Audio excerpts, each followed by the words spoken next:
Hi friends, ಇವತ್ತು ನಾನು ಒಂದು ಹೊಸ ರೆಸಿಪಿ ಜೊತೆ ಬರ್ತಾ ಇದ್ದೀನಿ.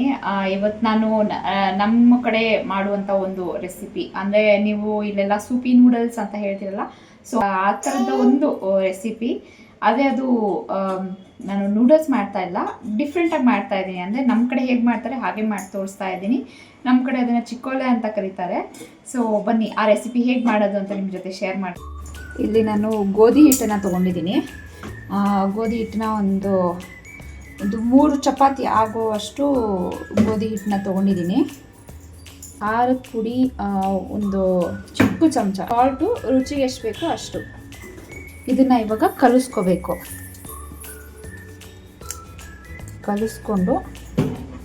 ಇದಕ್ಕೆ ನೀರು ಹಾಕ್ಕೊಂಡು ಹಿಟ್ಟನ್ನ ರೆಡಿ ಮಾಡ್ಕೋಬೇಕು. ಪೂರಿ ಹಿಟ್ಟಿನ ಅದಕ್ಕೆ ಬರಬೇಕು. ಅದಕ್ಕೆ ಗೆ ಚೆನ್ನಾಗಿ ಹಿಟ್ಟನ್ನ ರೆಡಿ ಮಾಡ್ಕೋಬೇಕು. ಇವಾಗ ಕವರ್ ಮಾಡಿ ಸೈಡಲ್ಲಿ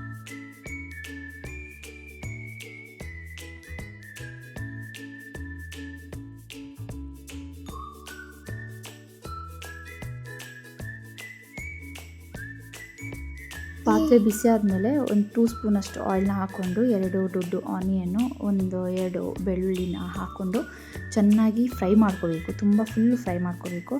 ಇದು ಫ್ರೈ ಆಗ್ತಿದೆ ಅಂದಾಗ 1 ಸ್ಪೂನಷ್ಟು ಚಿಲ್ಲಿ ಪೇಸ್ಟ್ ಹಾಕ್ಕೊಳ್ತಾ ಇದ್ದೀನಿ. ಚಿಲ್ಲಿ ಪೇಸ್ಟ್ ನಾನು ಫ್ರೈ ಮಾಡ್ಕೋಬೇಕು. ಫುಲ್ಲು ಫ್ರೈ ಆದಮೇಲೆ ನಾನು ವೆಜಿಟೇಬಲ್ಸ್ ಹೋಗ್ತಾ ಇದ್ದೀನಿ. ವೆಜಿಟೇಬಲ್ಸ್ ಆಪ್ಷನಲ್ಲು, ನಿಮಗೆ ಬೇಕು ಅಂದರೆ ಹಾಕ್ಕೋಬೋದು, ಇಲ್ಲ ಅಂದರೆ ಸ್ಕಿಪ್ ಕೂಡ ಮಾಡ್ಕೋಬೋದು. ನಾನು ಬಟಾಣಿ ಹಾಕ್ಕೊಂಡಿದ್ದೀನಿ. ಅದಾದಮೇಲೆ ಮೆಂತ್ಯ ಸೊಪ್ಪು ಹಾಕ್ಕೋತಾ ಇದ್ದೀನಿ. ಮೆಂತ್ಯ ಸೊಪ್ಪು ಇಲ್ಲ ಅಂದರೆ ನೀವು ಸಬ್ಸಿಗೆ ಸೊಪ್ಪನ್ನ ಕೂಡ ಹಾಕ್ಕೋಬೋದು. ಸಾಲ್ಟ್ ಟೇಸ್ಟ್ ಅಕಾರ್ಡಿಂಗು, 1/4 ಚಮಚದಷ್ಟು ಗರಂ ಮಸಾಲ, ಒಂಚೂರು ಅರಿಶಿನ ಹಾಕ್ಕೊಂಡೆಲ್ಲ ಫ್ರೈ ಮಾಡ್ಕೋತಾ ಇದ್ದೀನಿ. ನಾವು ಇದನ್ನು ಚೆನ್ನಾಗಿ ಫ್ರೈ ಮಾಡ್ಕೋಬೇಕು, ಹಸಿ ವಾಸನೆ ಎಲ್ಲ ಹೋಗೋ ಹಾಗೆ. ಇಲ್ಲಿ ನಾನು ಪಾಲಕ್ ಪೇಸ್ಟ್ನ ಆ್ಯಡ್ ಮಾಡ್ಕೋತಾ ಇದ್ದೀನಿ. ನಾನು ಗ್ರೀನ್ ಕಲರ್ ಮಾಡ್ತಾಯಿದ್ದೀನಿ. ನಿಮಗೆ ಗ್ರೀನ್ ಕಲರ್ ಬೇಡ ಅಂದರೆ ನೀವು ಖಾರದ ಪುಡಿನ ಕೂಡ ಆ್ಯಡ್ ಮಾಡ್ಕೋಬೋದು. ಕೊಕೊನಟ್ ಪೇಸ್ಟ್, ಕಾಯಿನ ಪೇಸ್ಟ್ ಮಾಡ್ಕೊಂಡು ಅದನ್ನ ಹಾಕ್ಕೋತಾ ಇದ್ದೀನಿ. ಸ್ವಲ್ಪ ಹಾಕ್ಕೋಬೇಕು, ಜಾಸ್ತಿ ಹಾಕ್ಕೊಂಡ್ರೆ ತುಂಬ ತಿಕ್ಕಾಗಿಬಿಡುತ್ತೆ. ಇಲ್ಲಿ ನಾವು ಸೂಪಿ ಕನ್ಸಿಸ್ಟೆನ್ಸಿ ಮಾಡ್ಕೋತಾ ಇರೋದು. ಸೊ ಹಾಗಾಗಿ ಹಸಿ ವಾಸನೆ ಹೋಗೋವರೆಗೂ ಚೆನ್ನಾಗಿ ಫ್ರೈ ಮಾಡ್ಕೋಬೇಕು. ಇವಾಗ ನಾನು ಒಂದು ದೊಡ್ಡ ಟೊಮ್ಯಾಟೋನ ಚಾಪ್ ಮಾಡಿ ಇಟ್ಕೊಂಡು ಅದನ್ನ ಆ್ಯಡ್ ಮಾಡ್ಕೋತಾ ಇದ್ದೀನಿ. ಇದೆಲ್ಲ ಚೆನ್ನಾಗಿ ಸಾಫ್ಟ್ ಆಗೋವರೆಗೂ ಚೆನ್ನಾಗಿ ಕುಕ್ ಮಾಡ್ಕೋಬೇಕು. ನೋಡಿ, ನಾನು ಸಾಫ್ಟ್ ಆಗೋವರೆಗೂ ಕುಕ್ ಮಾಡ್ಕೊಂಡಿದ್ದೀನಿ. ನಿಮಗೆ ಯಾವ ವೆಜಿಟೇಬಲ್ಸ್ ಬೇಕೋ ಆ ವೆಜಿಟೇಬಲ್ಸ್ನ ಹಾಕ್ಕೋಬೋದು. ನನ್ನ ಹತ್ರ ಮನೇಲಿ ಯಾವ್ಯಾವ ವೆಜಿಟೇಬಲ್ಸ್ ಇತ್ತು ಅದನ್ನೆಲ್ಲ ನಾನು ಹಾಕ್ಕೋತಾ ಇದ್ದೀನಿ. ವೆಜಿಟೇಬಲ್ಸೇ ಬೇಡ ಅನ್ನೋರು ಸ್ಕಿಪ್ನ ಕೂಡ ಮಾಡ್ಬೋದು.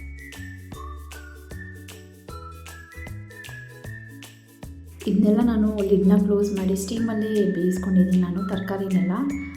ಮತ್ತು ಇದು ತರಕಾರಿ ಬೆಂದಮೇಲೆ ನೀರು ಬಿಸಿ ಮಾಡ್ಕೊಳ್ಳೋದಕ್ಕೆ ಇಟ್ಕೊಂಡಿದ್ದೆ. ನಾನು ಎಷ್ಟು ಥಿಕ್ನೆಸ್ ಬೇಕೋ ಸೂಪು ಅಷ್ಟು ಥಿಕ್ನೆಸ್ಸಿಗೆ ನಾನು ನೀರನ್ನ ಆ್ಯಡ್ ಮಾಡ್ಕೋತಾ ಇದ್ದೀನಿ.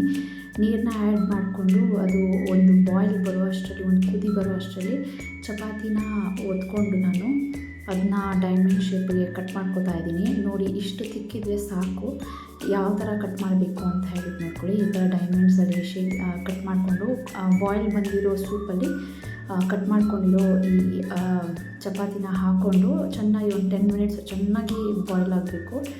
ಬಾಯ್ಲ್ ಆದಮೇಲೆ ಬಿಸಿ ಸರ್ವ್ ಮಾಡಿದರೆ, ಒಂಚೂರು ತುಪ್ಪ ಹಾಕ್ಕೊಂಡು ಸರ್ವ್ ಮಾಡಿದರೆ ತುಂಬ ಚೆನ್ನಾಗಿರುತ್ತೆ. ಇದೇನಾದರೂ ಗಟ್ಟಿ ಆದರೆ ಒಂಚೂರು ನೀರನ್ನ ಆ್ಯಡ್ ಮಾಡಿಕೊಂಡು ಚೆನ್ನಾಗಿ ಕುದಿಸ್ಕೊಳ್ಳಿ.